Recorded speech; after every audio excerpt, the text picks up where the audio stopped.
Hola, hoy vamos a conversar de estrategias de manejo en trastornos de ansiedad.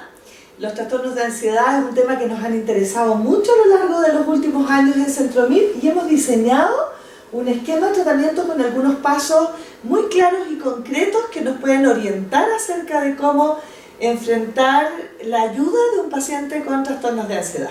Y eso es lo que hoy voy a comentar con ustedes. ¿Por qué este tema? Porque el tema de la ansiedad es y ha sido un sufrimiento silencioso a lo largo de la vida de las personas. Muchas veces no son entendidas desde lo que les pasa, son vistas como personas tímidas o más bien quedadas, o como que no se mueven por aquello que quieren, poco luchadoras, silenciosas.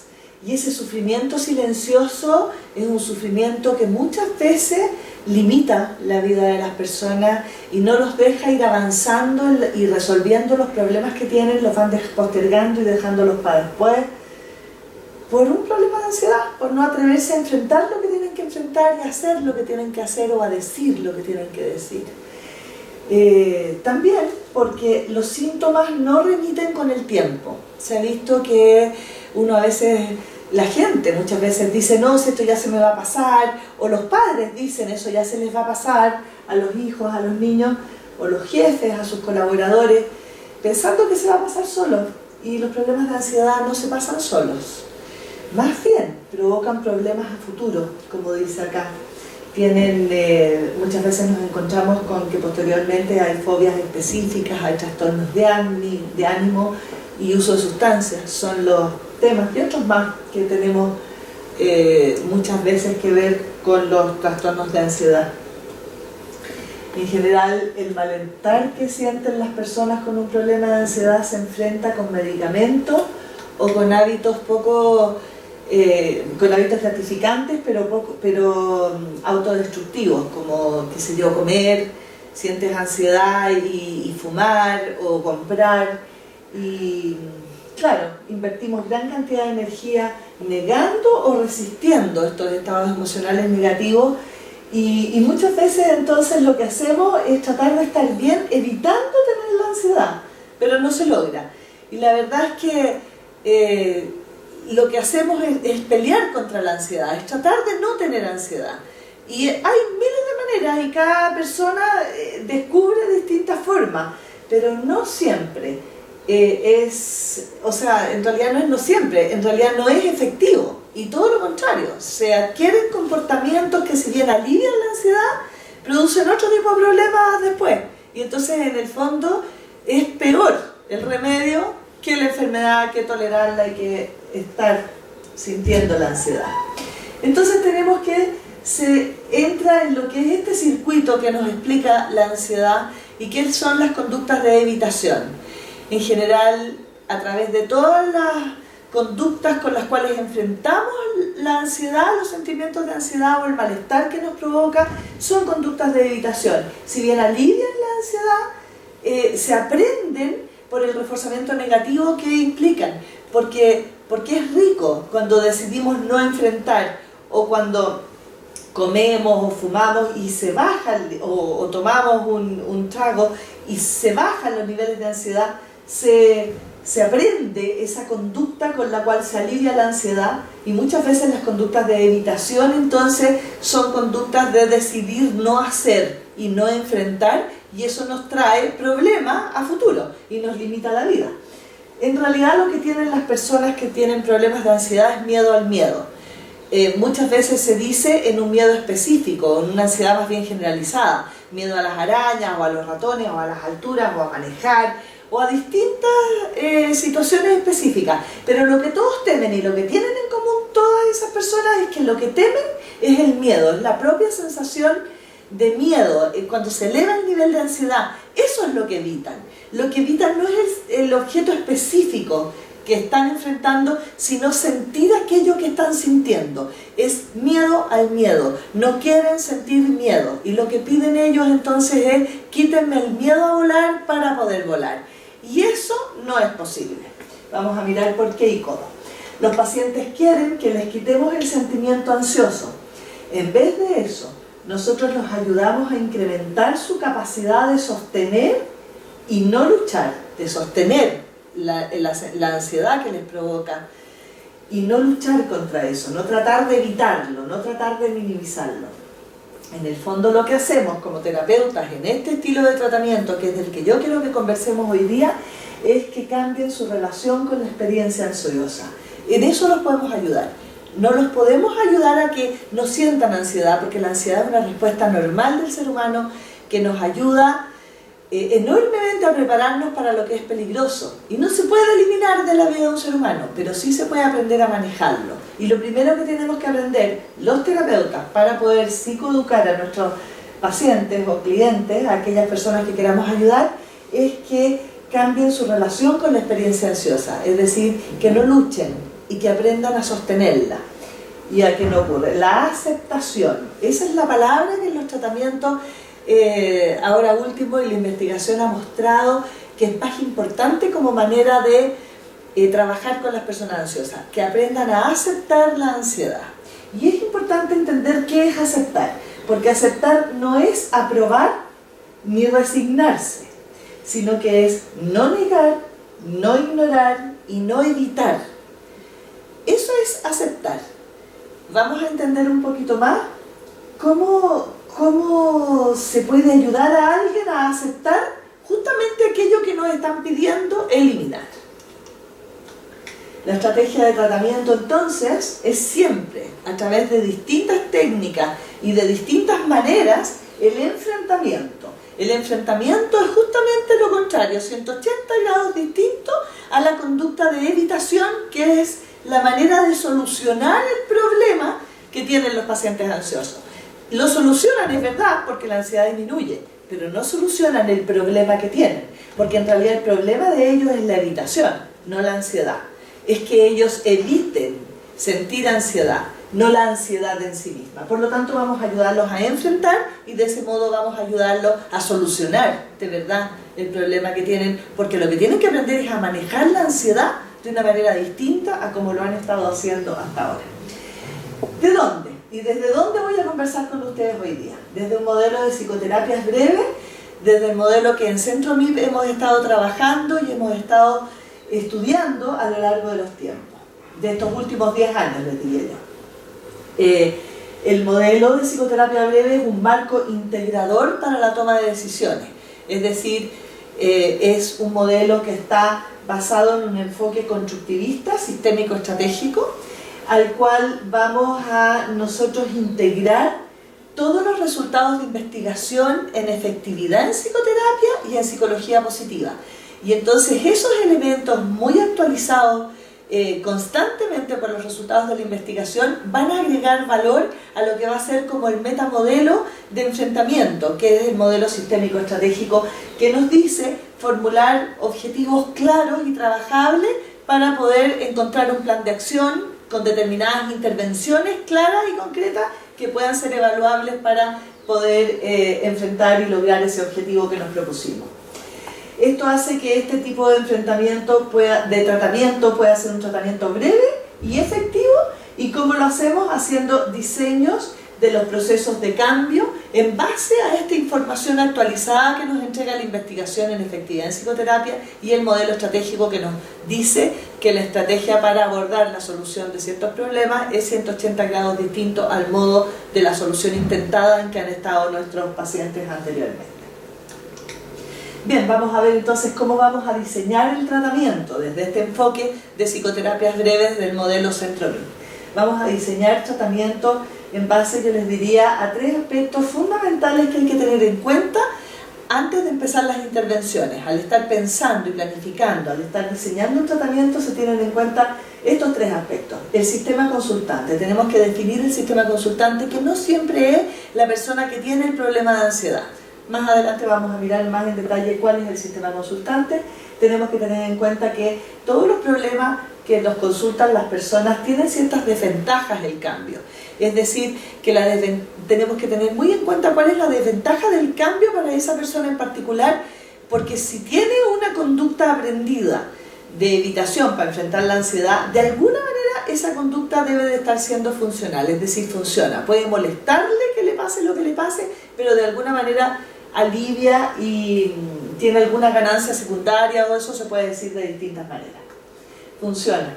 Y por último, las etapas de cambio. Se ha visto que el cambio no es un proceso simple, es un proceso bien complejo que tiene ciertas etapas, y al estudiar los procesos de cambio se ve que las personas pasamos por ciertas etapas muy claras y definidas cuando vamos cambiando, y la psicoterapia, especialmente en problemas de ansiedad, aunque siempre debe de adecuarse a la etapa de cambio en la que está la persona. No todo el mundo está en la etapa de cambio de acción, como para darle tareas específicas de enfrentamiento. Vamos a mirar más en detalle entonces esto de las etapas de cambio también ahora. En relación al primer punto del sistema consultante, necesitamos estos 3 elementos para poder hacer una psicoterapia donde la intervención pueda tener éxito. Primero que nada, tiene que haber, a veces están los 3 elementos en una misma persona, pero a veces no, y a veces es una persona donde está la motivación, es decir, la persona que está sufriendo y que está interesada en solucionar el problema. Otra persona es el que tiene el problema, el que lo manifiesta, el que lo presenta. Y otra persona tiene el poder de cambio, es decir, la capacidad para que sus acciones que tome diferente afecten y cambien la conducta de quien está sufriendo. A veces la misma persona que consulta por un problema de ansiedad está sufriendo ella misma por aquello que le sucede, tiene la capacidad para hacer acciones distintas que promuevan el cambio, y es la que presenta las conductas de ansiedad o de evitación.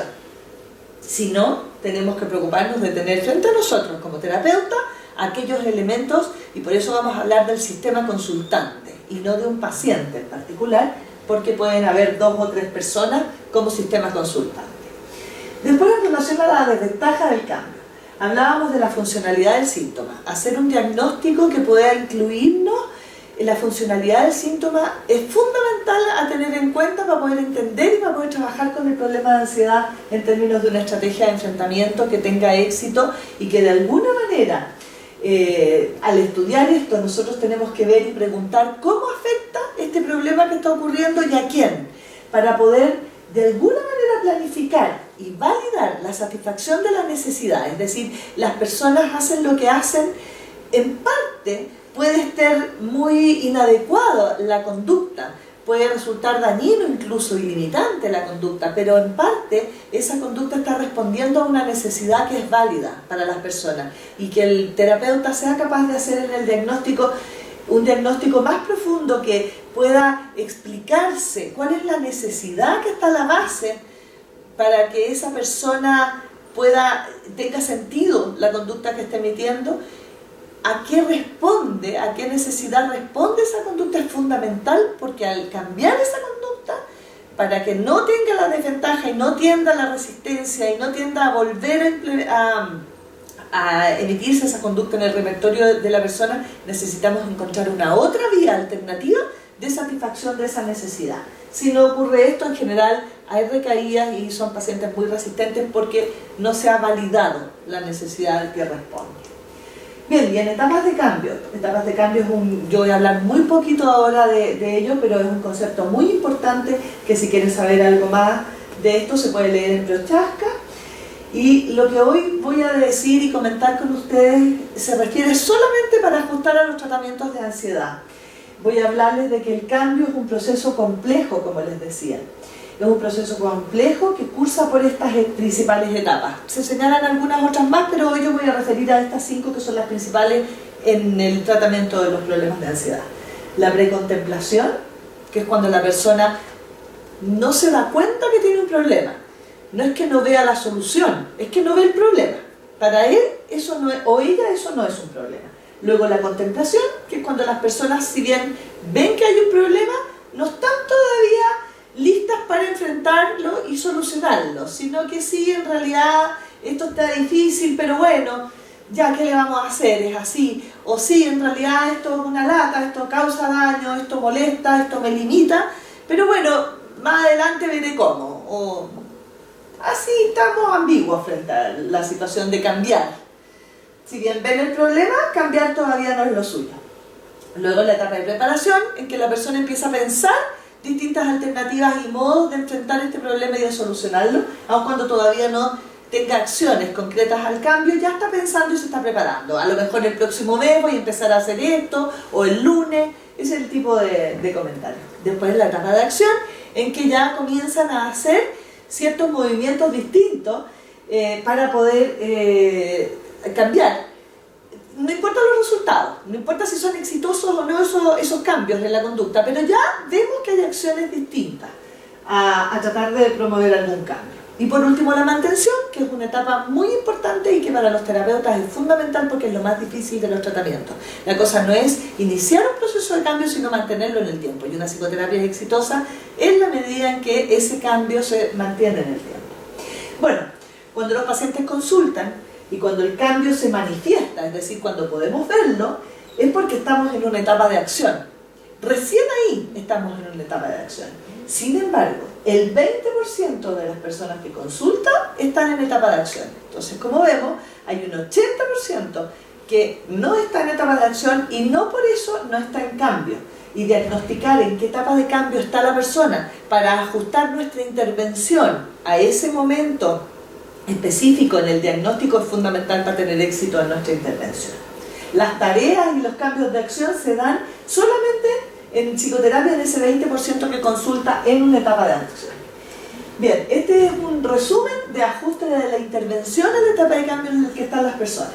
Cuando están en precontemplación, cuando todavía no ven un problema, el tipo de intervención que debemos de hacer los terapeutas tiene que ver con una terapia más bien de reflexión, de conversar acerca de las cosas y por ningún motivo presión en términos de cambiar. Muy distinto a lo que es el sentido común, donde las personas le están diciendo y empujando a cambiar. Un terapeuta ojalá no haga eso mismo, no suele ser efectivo. Aquí el cambio lo vamos a medir de cómo las personas pueden cambiar de precontemplación a contemplación. Es decir, no vamos a esperar que pasen de precontemplación a acción, sino vamos a conversar con ella para promover un cambio de precontemplación a contemplación.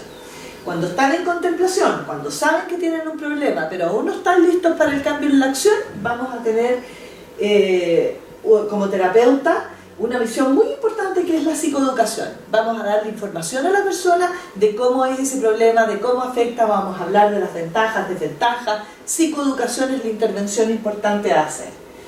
Cuando están en preparación, es decir, cuando están pensando cómo podrían cambiar y qué podrían hacer para enfrentar este problema, entonces definir la jerarquía graduada de qué es lo que les ocurre, cuándo les da más ansiedad, cuándo menos.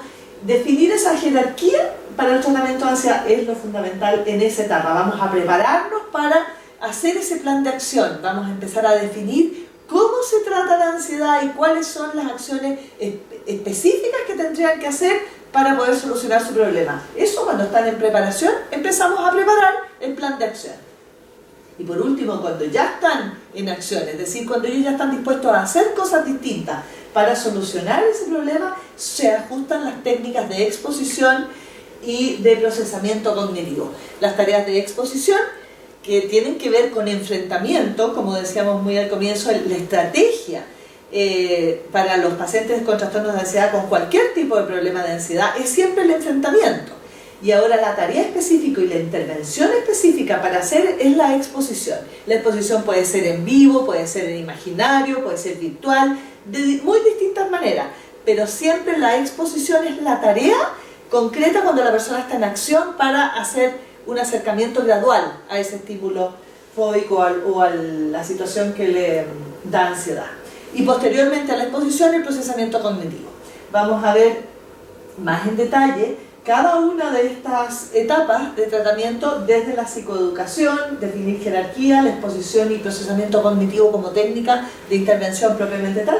Y finalmente, cuando logramos el cambio en la acción, vamos a ir a la etapa de mantención, donde el tipo de intervención es la finalización del tratamiento con algunas intervenciones muy específicas para finalizar el tratamiento, que vamos a hablar de cada una de ellas.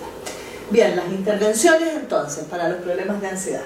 Primero la psicoeducación, en una segunda etapa definir una jerarquía, en una tercera etapa lo que llamamos reconocimiento emocional, que tiene que ver con aprender a reconocer la ansiedad en su cuerpo, A nivel cognitivo tiene síntomas la ansiedad, a nivel subjetivo también, a nivel emocional, a nivel somático, tiene muchas veces taquicardia, ¿verdad?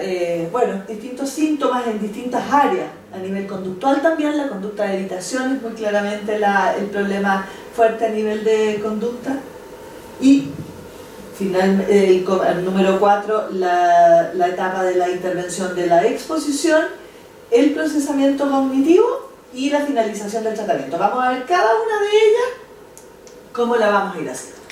La primera etapa, la psicoeducación, porque antes cuando hablábamos de la etapa de precontemplación y hablábamos de la reflexión, claramente no estamos hablando con un paciente que tenga un problema, porque como decíamos, en precontemplación no tienen un problema.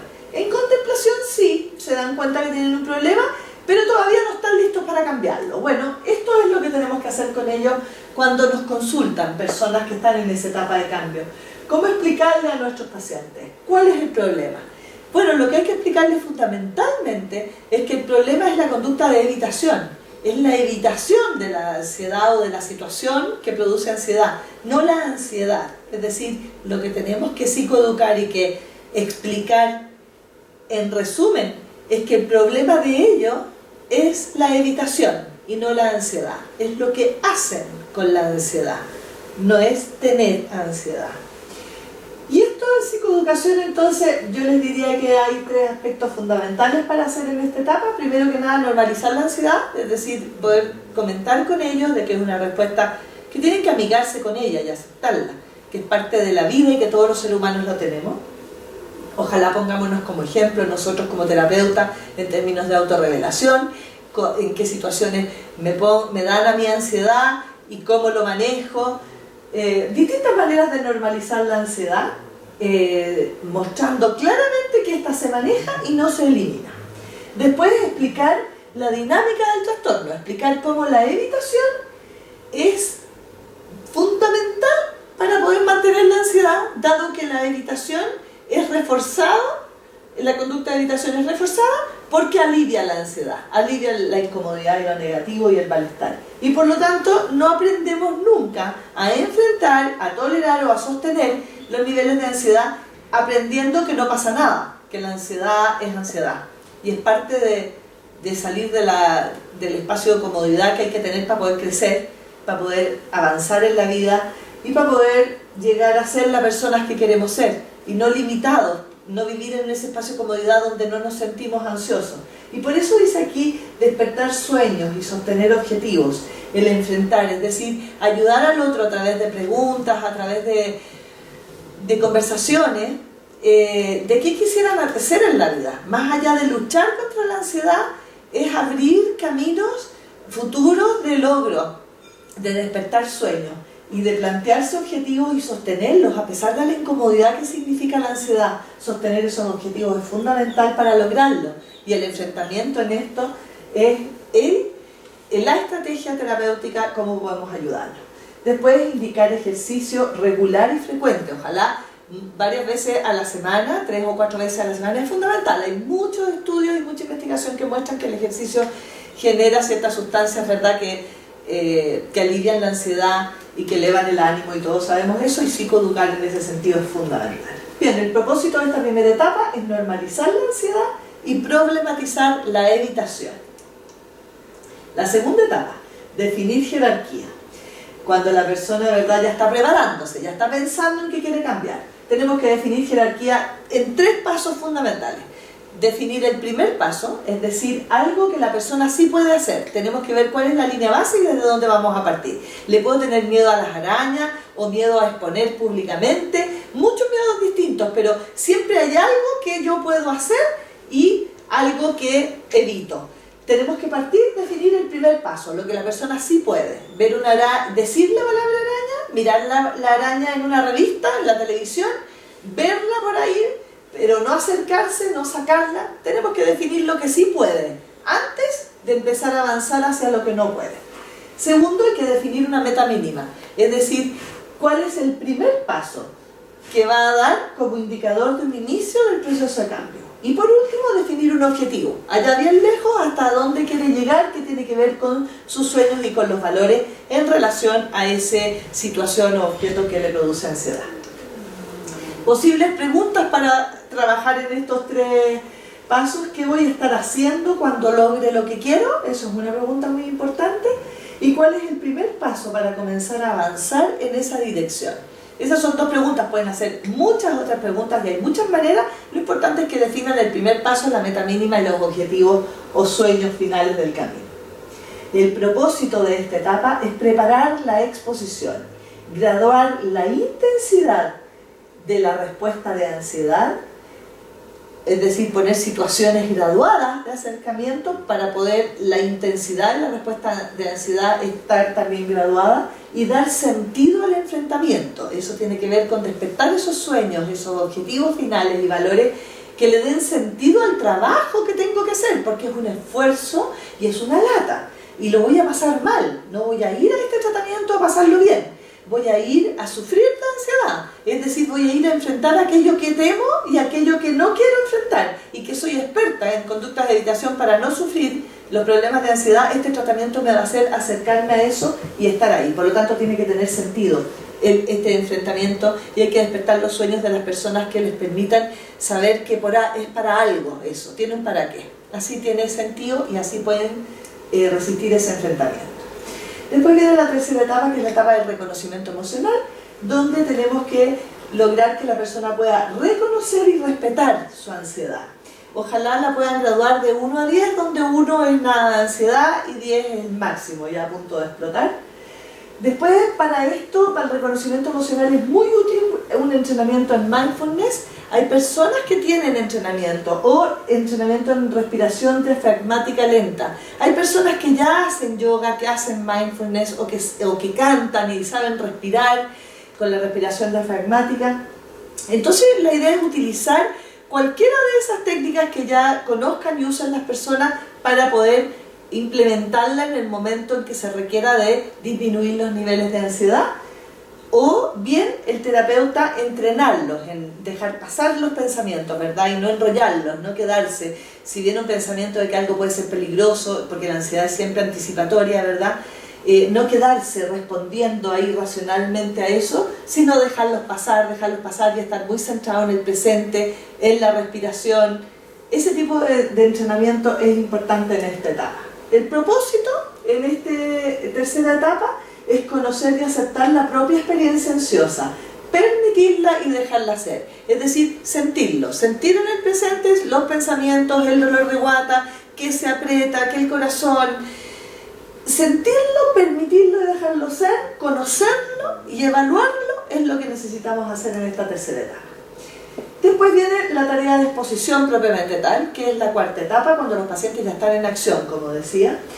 Hay que siempre recordar que las tareas de exposición tienen una fase, la fase de preparación, que es lo que ya hicimos antes de definir de psicoeducación, definir jerarquía y la aceptación y el reconocimiento de la conducta emocional.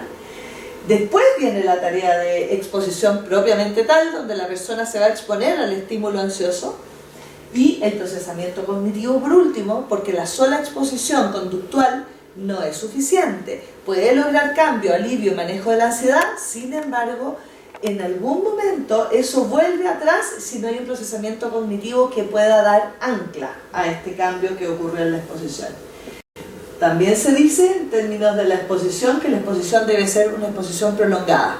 Ojalá suba y baje la ansiedad varias veces durante el periodo de exposición y ojalá nos tomemos un tiempo de entre 2 o 3 horas para hacer una tarea de exposición útil y efectiva.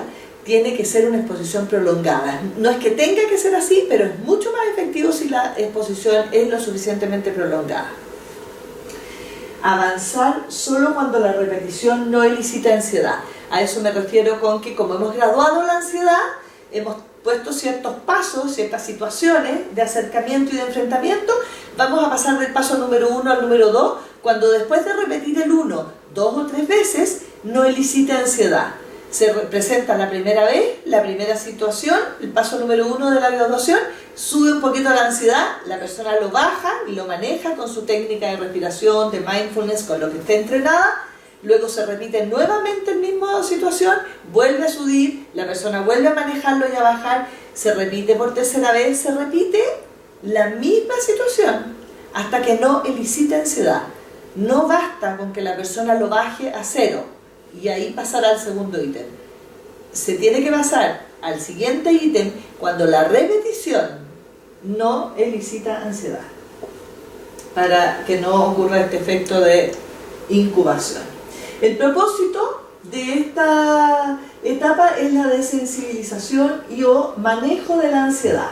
Lo que pasa es que el paciente se empodera y se da cuenta de que si bien siente ansiedad y sube, esta puede bajar y él puede manejarlo y no pasa nada. Es un trabajo muy repetitivo y plano, pero muy efectivo. Bien, por último viene la etapa del procesamiento cognitivo, donde lo que hacemos como terapeutas es identificar los autodiálogos que hay. La persona está permanentemente hablando consigo misma y con pensamientos que están viniendo. Identificarlos durante la exposición es fundamental. Cambiar el lente con que se construye la realidad, es decir, ver a qué pone atención y qué estímulos pasan por alto y ir procesando con ellos cognitivamente como terapeuta después de la exposición qué es la construcción de realidad que están haciendo. Y en definitiva, el procesamiento cognitivo lo llevamos siempre a lo importante y a lo útil de enfrentar y evitar. Es decir, que las personas dejen de evitar y enfrenten como valor, que sepan que eso es lo que es bueno hacer en estos momentos. Esta es la pregunta con la que habitualmente yo cierro un procesamiento cognitivo, que es ¿qué aprende de sí mismo, de los otros y de la ansiedad? Después de alguna tarea de exposición con éxito, es muy importante que la persona explicite claramente, conceptualmente, qué aprende después de esto para estabilizar ese logro y que no vuele como las emociones que van cambiando y van pasando. El propósito de esta etapa de procesamiento cognitivo es la reestructuración cognitiva, cambiar la forma en la que mira la realidad, a sí mismo y la ansiedad. Uno aprende, deja de tenerle tanto susto a la ansiedad como que me la gana, como que me bota y como que tengo que esconderme. Y siempre les digo que es un monstruo, un enemigo bastante cobarde, porque cuando uno lo enfrenta, se escapa. Bien, y por último, cuando ya hemos logrado esos cambios en la exposición y hemos hecho el procesamiento cognitivo que se requiere, entramos a la última etapa del tratamiento, que es la finalización del tratamiento.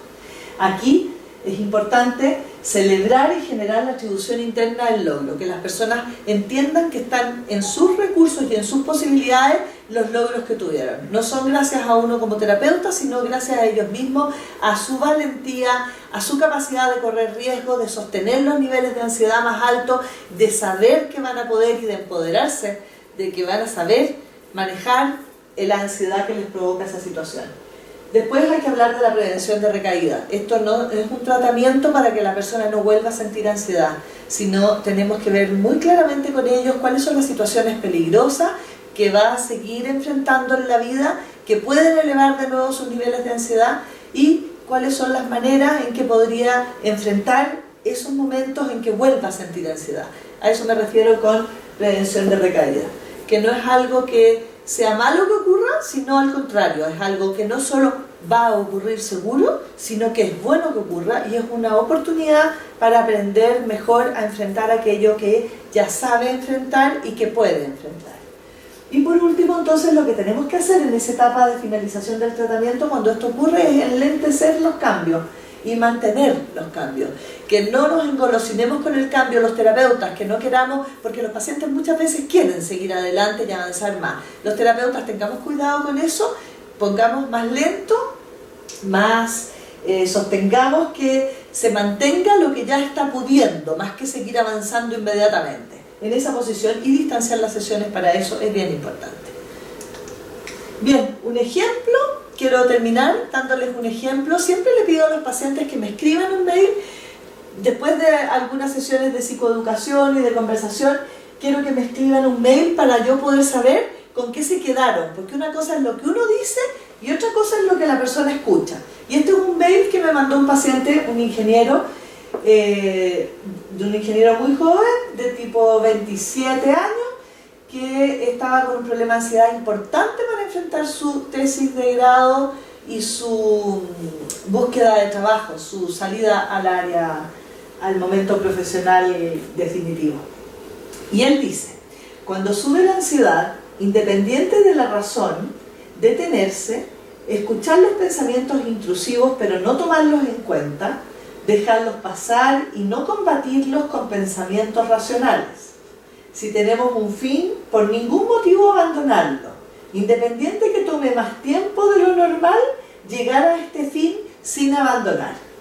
Siempre lograr el objetivo sabiendo que la ansiedad, independiente de la razón por la cual suba, siempre bajará.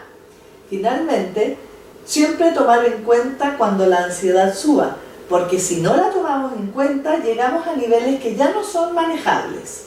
Ir al gimnasio 3 veces a la semana. Eso es un resumen de lo que me dijo un paciente después de unas sesiones de psicoeducación en relación a su problema de ansiedad. Eso es lo que yo quería hoy compartir con ustedes. Espero que les haya sido muy útil y cualquier duda o comentario, diríjanse por favor a nuestra página web www.centromip.cl. Gracias.